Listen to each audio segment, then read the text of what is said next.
Hi, it's Valerie and this is Black Driving Program. The car that we are testing today is not a usual car. I don't know what was happening in America in 19th, but here in Russia, this car used to put everybody in a fear.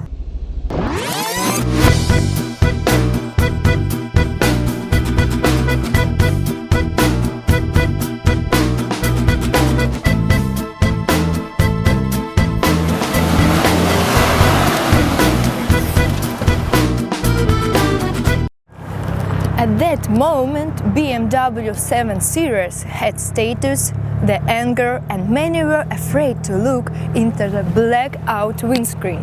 Yes. Because they didn't know what was looking them from the inside, someone's eyes or a gun. And this BMW 7 Series is a really iconic car in my country. In Russia, there is an iconic movie in which this car took part, called Beamer. I won't tell you the entire story, I just recommend you to watch it. It's a wonderful film about young guys, about the life story, about some kinds of Russian gangster world. And by the fact, it is true that BMW is mostly driven by the aggressive, fast and daring. And at the times goes, nothing changed much.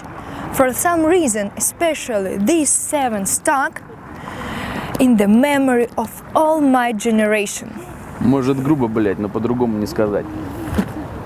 Yes, it's true. Yeah.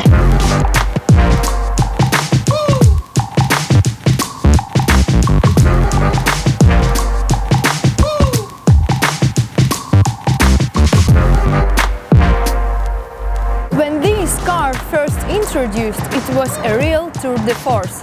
Comfortable, never failing, safe, good. And I want to stress that this car used to have a 6-piston mechanical gearbox. It is a 6-speed mechanical gearbox that was used in the filming legendary movie The Carrier, which this BMW 7 Series took part. Today we can just say it's a clumsy piece of shit, but yesterday it was a stylish car and everybody turned around to look at it. As for chassis, BMW 7 Series doesn't stand out really much. It is a good, comfortable suspension, but nothing more. There is no super handling here, just an average BMW. But at the same time, it's a big and heavy.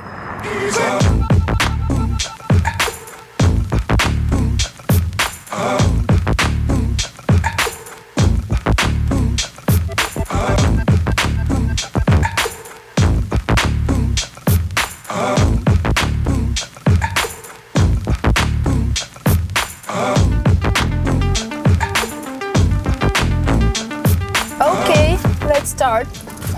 There is a lot of space to cover a long distance in this car. It's a really very comfortable car.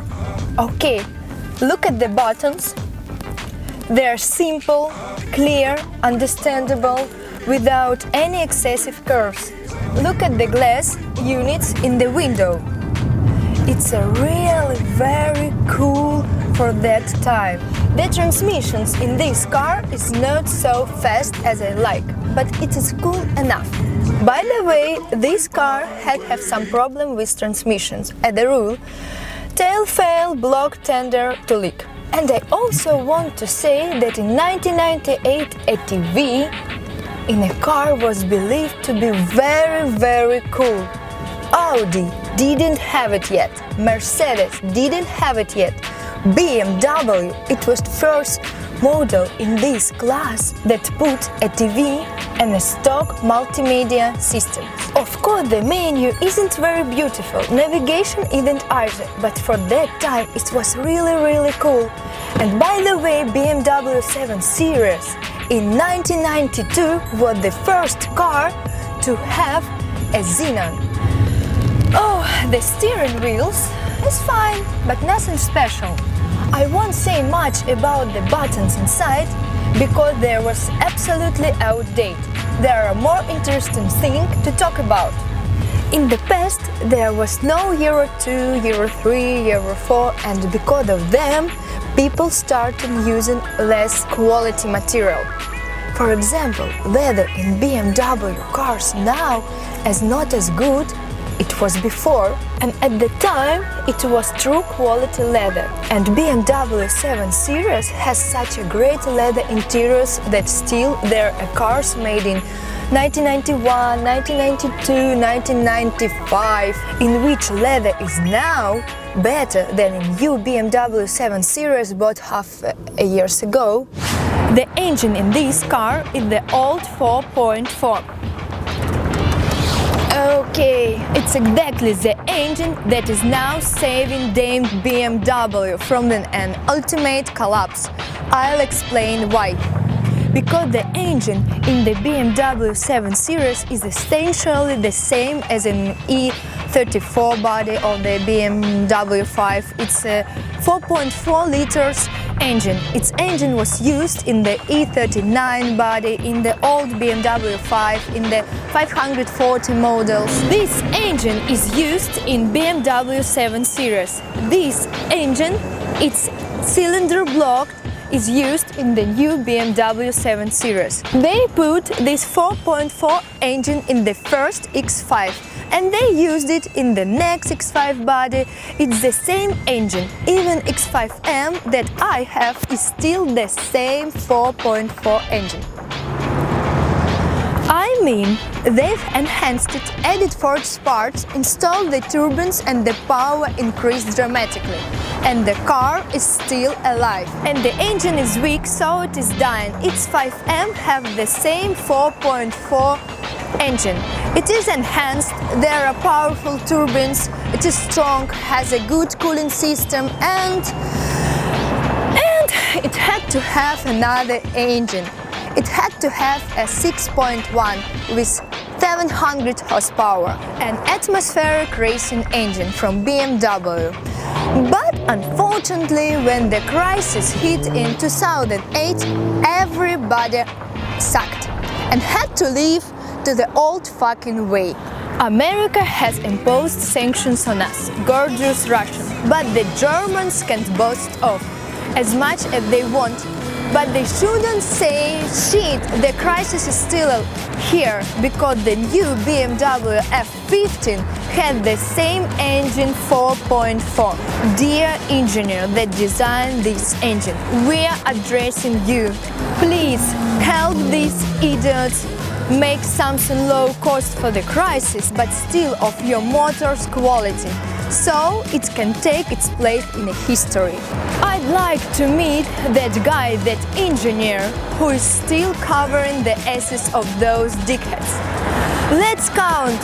21, 20, oh my god!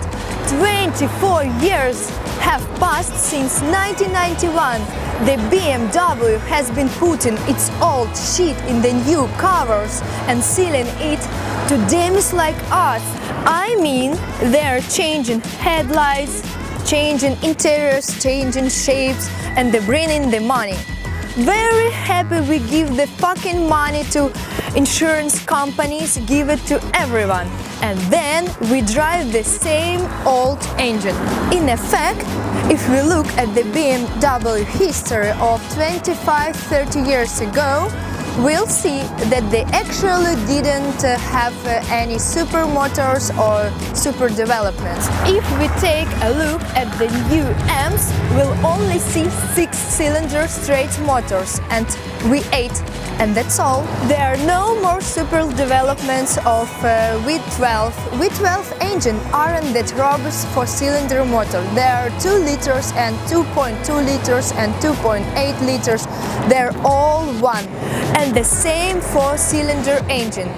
They just change the pressure in the turbines. They call one car 2 liters and ask some of money from their clients. And then they improve the package a little and give it another names 2.8, and it starts blowing a bit better and driving a bit faster. But at the core, all the headway is the same. So today we had an unusual guest from the past here in black driving, even though This car can't compete with today's top models, but yesterday it was really cool in its days. Ну чё, какао, парня?